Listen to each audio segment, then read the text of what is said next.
میں غدار ابن غدار کا بیٹا ہوں اور میں سمجھتا ہوں کہ آج کی تقریر کے بعد شام میں کہیں میں بھی چوتھی نسل میں اس نعرے سے گزروں گا۔ ہم تو غدار ہیں، ہم تو سب کہتے ہیں ہندوستان کی تقسیم کے خلاف تھے۔ آج بات ہو جائے 77 سال بعد کہ تقسیم ہندوستان کا فائدہ کتنا ہوا ہے، نقصان کتنا ہوا ہے۔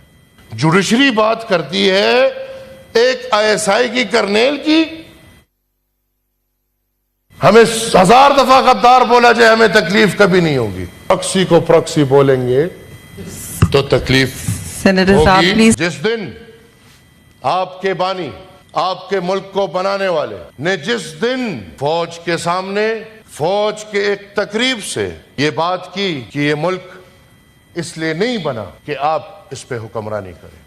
مسئلہ آپ کا شروع ہوتا ہے 47 میں۔ ہندوستان آزاد ہوتا ہے اور پاکستان بنتا ہے۔ میری بات سے اگر کسی کو تکلیف ہو، میں واضح کر دوں کہ میں اس وطن میں، اس ملک میں غدار ابن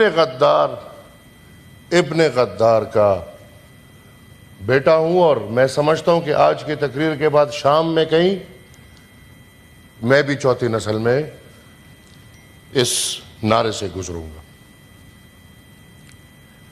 تاریخ حقیقت ہوتی ہے اور تاریخ سے آنکھیں پھیرنا، حقیقت سے آنکھیں پھیرنا آپ کو کبھی بھی مستقبل میں صحیح راستے پہ نہیں لے کر جا سکتا۔ یہ بہت بڑی بحث ہے اور اس بحث کے لیے میں تیار ہوں، کیونکہ نیشنل اسمبلی کے باہر ایک دفعہ اجلاس بلایا گیا تھا اور جناب خان عبدالولی خان مرحوم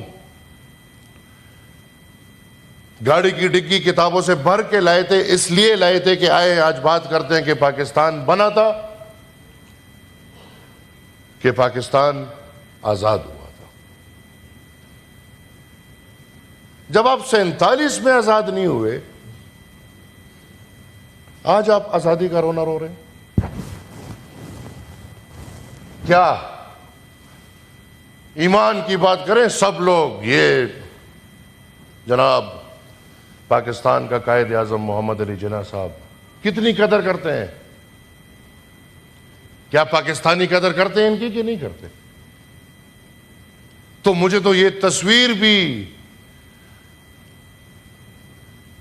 قید لگ رہی ہے۔ یہ تصویر اس دن قید ہو گئی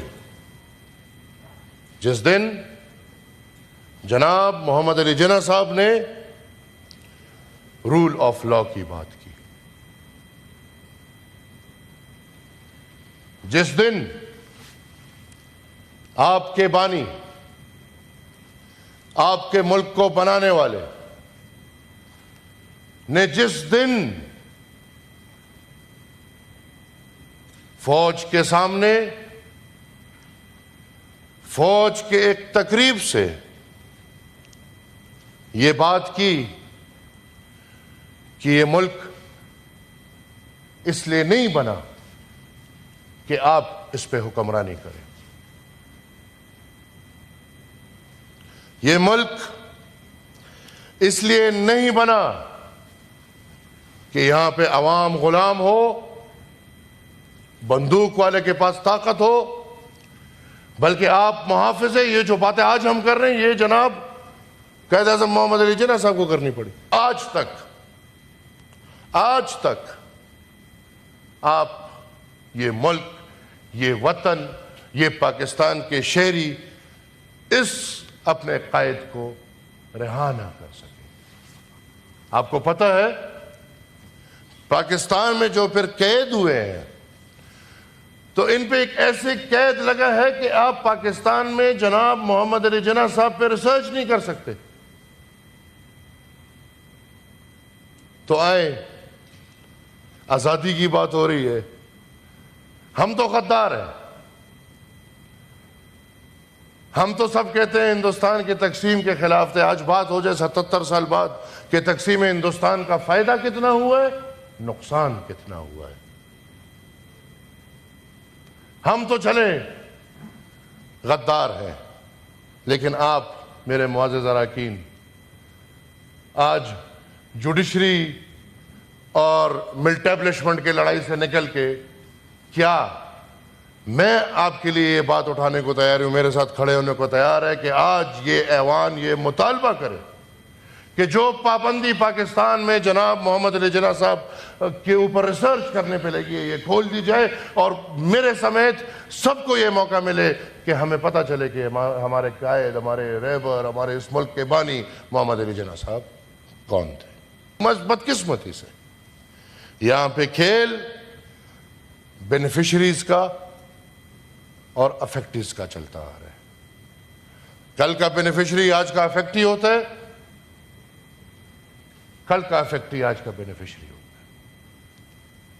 جب وہ بینیفیشری ہوتے ہیں وہ ان کو سب قابل قبول ہے, پھر ملک کے ساتھ جو ہو خیر ہے. ہم نے مسنگ پرسن کی بات نہیں کرنی. یہ ابھی بدقسمتی سے قصہ مسنگ پرسن سے شروع ہوا, لڑائی میں آخر میں سینٹ اور یا پارلیمان اور عدالت کو آمنے سامنے ہونا پڑا. 12 اگست 1948 ٹھیک پاکستان بننے کے 1 سال بعد, جیسے میں نے آپ کو ذکر کیا کہ خدائی خدمتگاروں کی حکومت ختم کر کے ان کو جیلوں میں ڈال دیا گیا, اس بیچ باچا خان اور قائد اعظم کا رابطہ ہوا, اور قائد اعظم نے یہ فیصلہ کیا کہ میں باچا خان کے پاس آؤں گا, خدائی خدمتگار مرکز ہمارا سردریاب. لیکن کریکٹرز تھے. وہ باچا خان جو پارلیمان میں آ کے وہ لاز لیتے کہ میں تقسیم ہند کے خلاف تھا, لیکن آج جب پاکستان بن گیا, پاکستان ایک حقیقت ہے, تو آئیں اس پاکستان کو بناتے ہیں. اور وہ انہوں نے اپنی ساری سروسز, خدائی خدمتگاری کی جتنی بھی سروسز تھیں, وہ پاکستان بنانے کے لیے محمد علی جناح صاحب کے سپرد کی.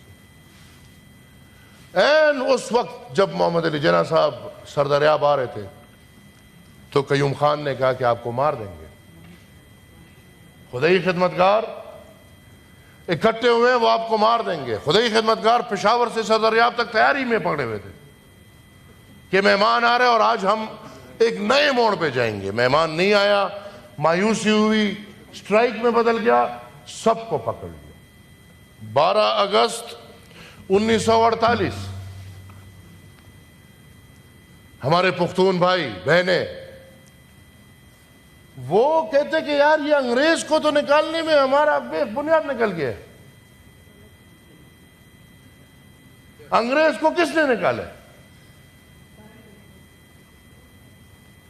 جی 2:30 بج رہے ہیں.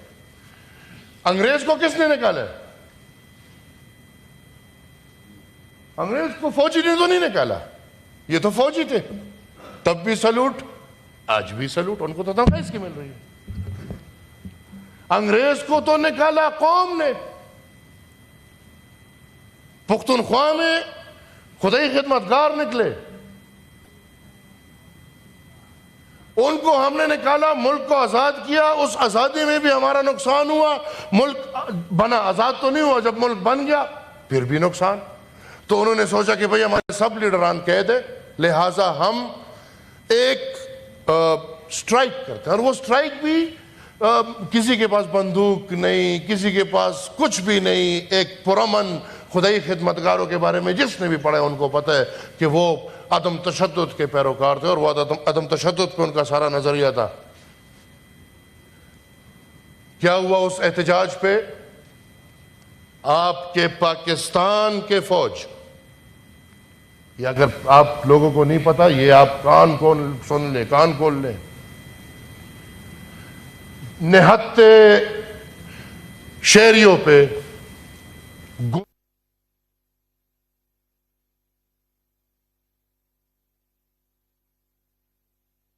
ہمارے چارسدہ کے عورتیں بچے گھروں سے نکل آئے کہ خدا کا خوف کریں، گودوں میں اپنے بچے لے کے آگے، سروں پہ قرآن نکل کے لے آئے کہ آپ کیا کر رہے ہیں؟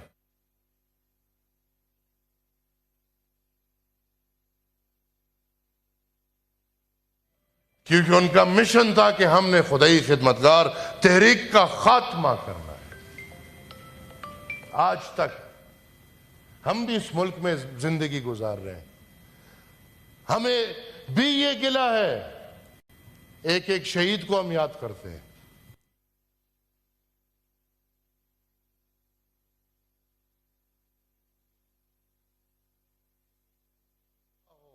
کیونکہ ہم اس سب سے گزرتے ہیں تو ہم اس دکھ میں ہر کسی کے ساتھ ہوتے ہیں، لیکن میرے پاکستان کے بھائیوں بہنوں، آج تک وہ 600 سے اوپر شہداء کا انصاف تو چھوڑ دیں، ان کا ذکر بھی نہیں کیا جاتا۔ مشرق علوم کے اسٹوڈنٹس بیٹھے ہیں، کہیں کتابوں میں بھی یہ بات نہیں سنی ہوگی۔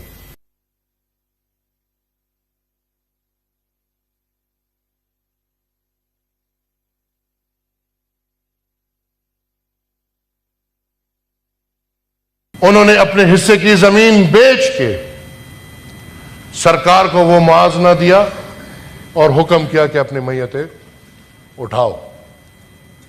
پھر ہم پختون قوم، بلکہ یہاں پہ سب قومیں ہیں جو بیٹھے ہیں، ہماری غمی اور خوشی واضح ہے۔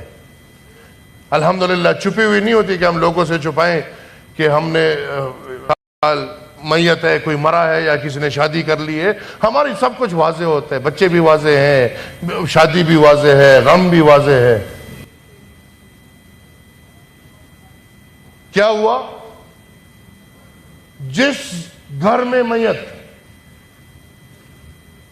اس ہر گھر کے باہر تیسرے دن سرکاری بینڈ باجا بھجوایا گیا۔ یہ دیکھیں، ٹھنڈک نہیں مل رہی تھی، سرکاری بینڈ باجا بھجوایا گیا، اور جس جس گھر میں دعا فاتح خوانی ہو رہی تھی،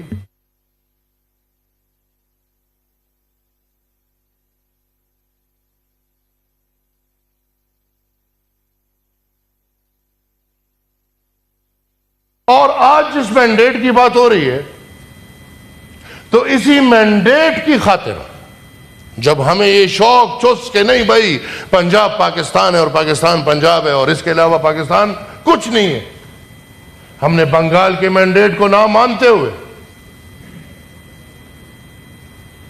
ہم نے اپنے آدھے ملک کو، اگر آج یہ بات ہوتی ہے کہ پاکستان تقسیم ہو اور آدھا پاکستان ہم سے جدا ہو کے بنگلہ دیش بن گیا، اس کی کیا وجہ ہے؟ یہی وجہ ہے کہ آپ ان کو مینڈیٹ دینے کو تیار نہیں تھے۔ یہی وجہ ہے کہ آپ ان کو ایک مظلوم محکوم قوم کی طرح تصور کر رہے تھے، جس طرح آج آپ پختون کو، بلوچ کو، سرائکی کو، مہاجر کو، سندھی کو، بلکہ پنجاب میں بہت لوگوں کو، کشمیری کو، گلگتی کو، جو جس طرح کنسیڈر کیا جاتا ہے، کیا ملا آپ کو؟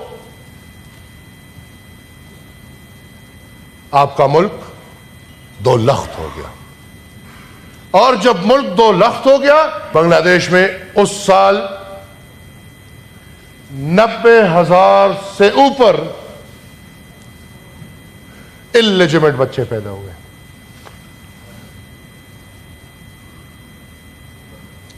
کس نے کیے؟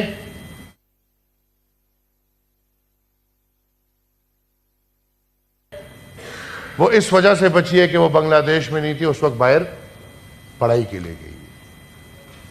تو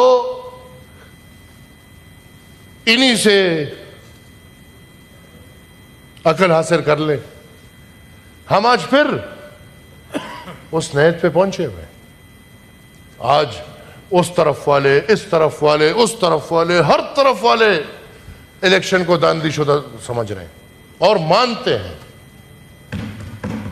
جو بھی ہے، وہ اس طرف والے ہیں، وہ اس طرف والے ہیں، وہ کہیں کے بھی ہیں، اور الیکشن دھاندلی شدہ مطلب آپ عوام کا مینڈیٹ ماننے کو تیار نہیں۔ یا سینیٹر صاحب ان سارے ایشوز پر آپ اپنی سیٹنگ میں ضرور ابھی تو 32 منٹ ایک گزارش آخری، ادھر بات ہوئی، میں نے پھر سب کا ٹائم جو وعدہ کیا تھا نہیں ہو سک رہا ہے کیونکہ ان سے میں نے راؤ پہ رپورٹ مانگی اس طرح تو ہم بحث کرتے رہیں گے جی، نہیں مائک بند ہو جائے گا، نہیں بحث نہیں کرتے رہے، کوئی ہماری آواز ویسی بہت اچھی، پلیز آپ وائنڈ اپ کر لیں، مائک کی ضرورت ہمیں نہیں ہے، کسی نے 32 منٹس نہیں لیے سینیٹر ہم صاحب، مائک کو پیٹ کر کے بات گزارش ہے جی۔ پلیز آج کیوں ہم زبردستی ایک پرائی لڑائی میں گھس رہے ہیں؟ جوڈیشری کو پرابلم تھا مسنگ پرسن سے، اور مسنگ پرسن بھی بھائی ہم بھی عجیب لوگ ہیں، سلیکٹیو مسنگ پرسن ہے بھائی، 100 لوگ مس ہو گئے کوئی مسئلہ نہیں، ایک مس ہو گیا ہنگامہ برپا کر دیا، ایک مل گیا مسئلہ حل، 32,000 مسنگ ہے بھائی، خیر ہے کوئی مسئلہ نہیں۔ یہ کیا ملک ہے؟ ترجیحات کیا ہے؟ اور پھر جوڈیشری بات کرتی ہے ایک ISI کی کرنیل کی،